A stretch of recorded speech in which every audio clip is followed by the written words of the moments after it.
Hello, and welcome to this presentation, Using HPT to Uncover Sources of Anomalies in Underperforming Online Courses by Diana Odegaard-Braun. That's me, by the way. This presentation is based on a research paper which documents how to utilize Human Performance Technology, or HPT, and the HTP model to address finding and fixing a problem. This research follows the work of a team of HPT professionals as they step meticulously through the HPT processes by following an accepted model. This paper documents their experiences and the outcome of using HPT to find and address a problem. It highlights the value added by implementing HPT systematically, systemically, and in an academic setting. The School of Education recognized a slowly growing problem. Some online courses were starting to have less optimal outcomes, and their end-of-course surveys showed student and professor dissatisfaction for a growing number of courses. But there was not a clear pattern as to why these specific courses were starting to have issues, nor why the problem was growing. The School of Education chose to have a team use HPT to discover and hopefully address the issue. It is important to begin with an understanding of what HPT is.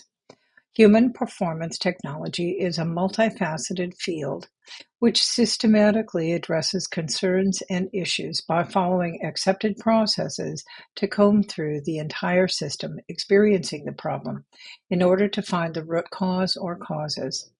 A hallmark of HPT is that the solution is not assumed as the HPT process begins.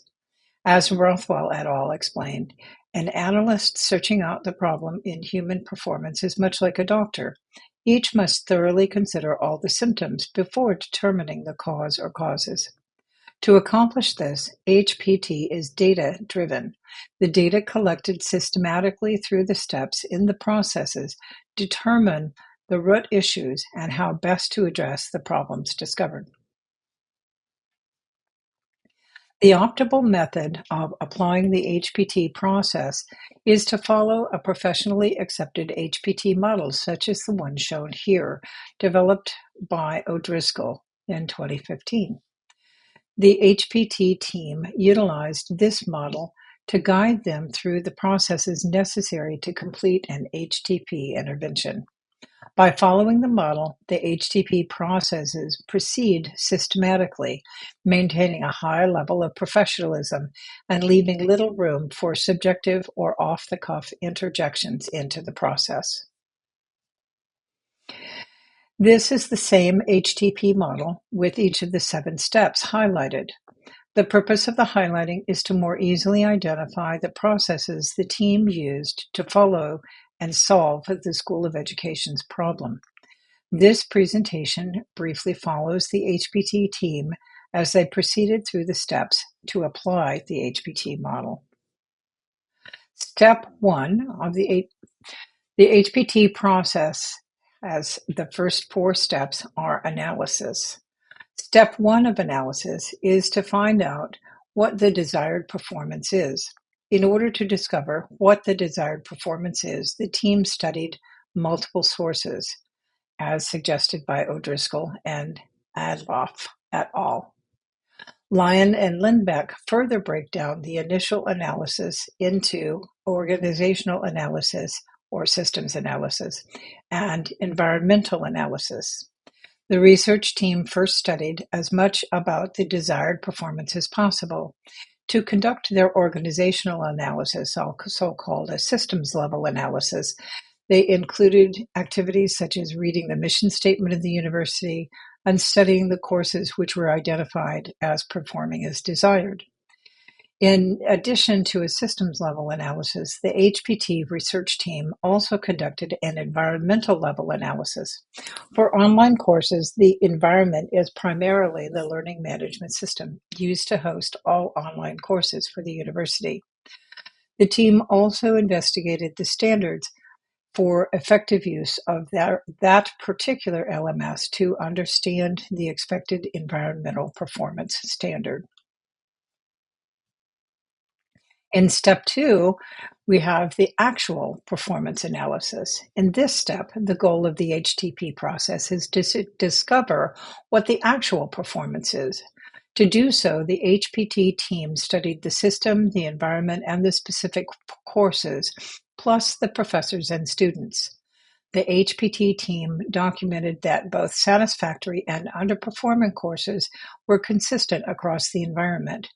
The HPT team studied each of the courses by using the OLC Course Review Scorecard to determine alignment within the course.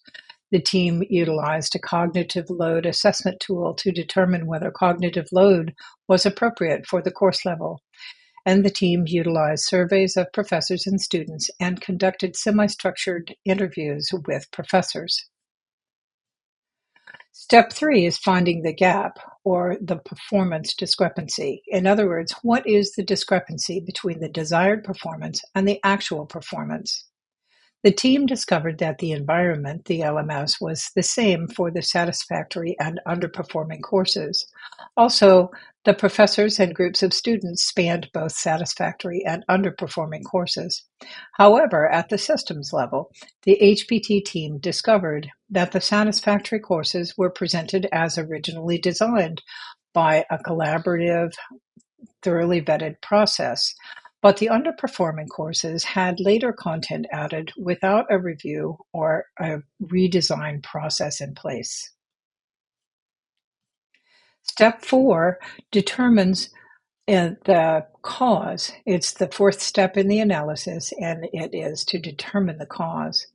After comparing the data on both sets of courses, the HPT team determined that the primary discrepancy between the satisfactory courses and the underperforming courses was that the satisfactory courses had been designed using a collaborative process developed by the School of Education, whereas the underperforming courses had updates integrated into the courses by individuals not utilizing an intentionally developed redesigned process.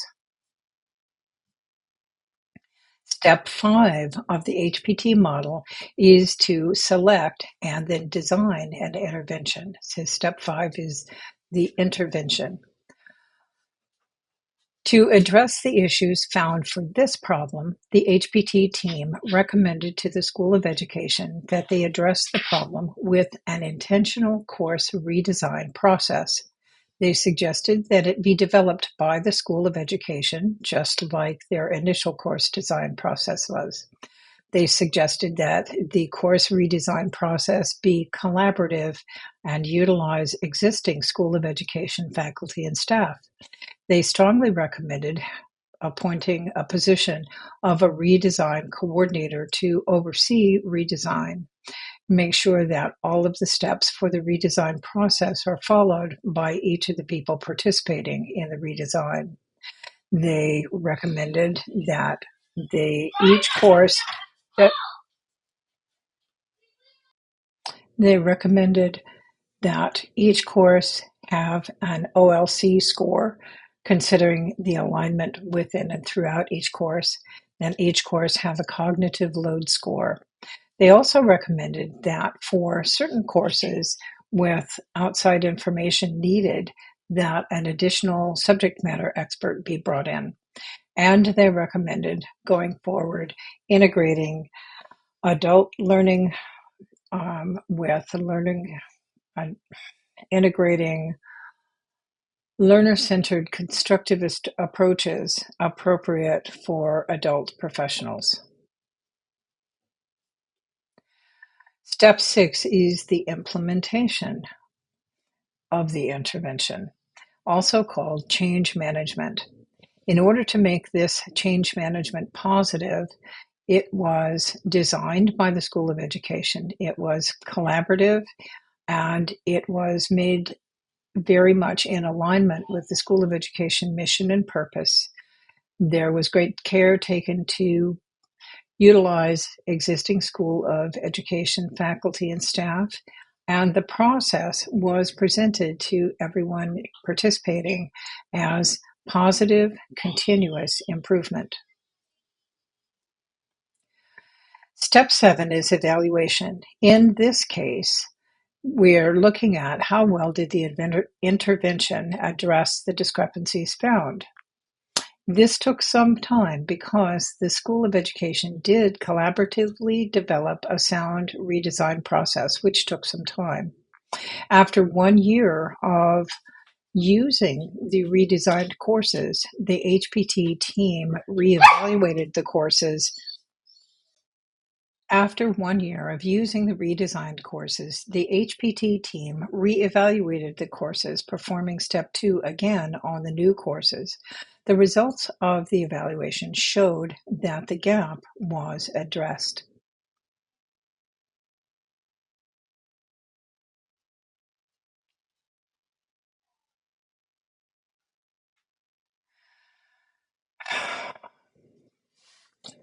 One bonus from using the HPT that occurred in this case was the occurrence of continuous improvement or positive change.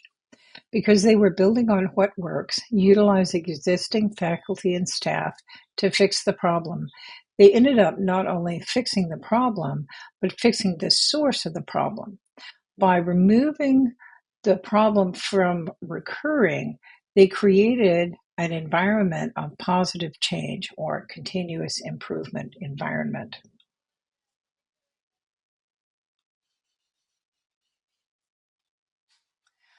The results in this case of applying the HPT model, the HPT processes were followed systematically, completed all steps. The team was very effective at making everything data-driven. The root cause was determined, and intervention was chosen and designed in order to address the cause that the data identified. They utilized positive change management in order to implement the intervention. And it turned out that it fixed not only the issues, but it prevented the same issue from recurring in the future.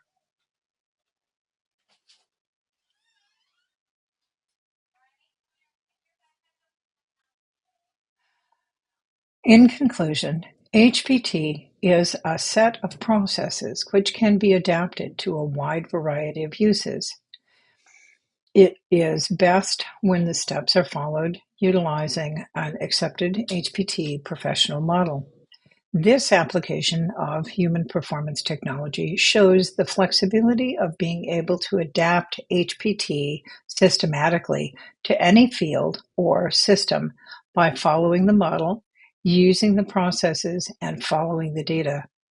HPT worked well for the School of Education's problem, going beyond fixing the problem to fixing the source of the problem, resulting in continuous improvement for the School of Education's online courses.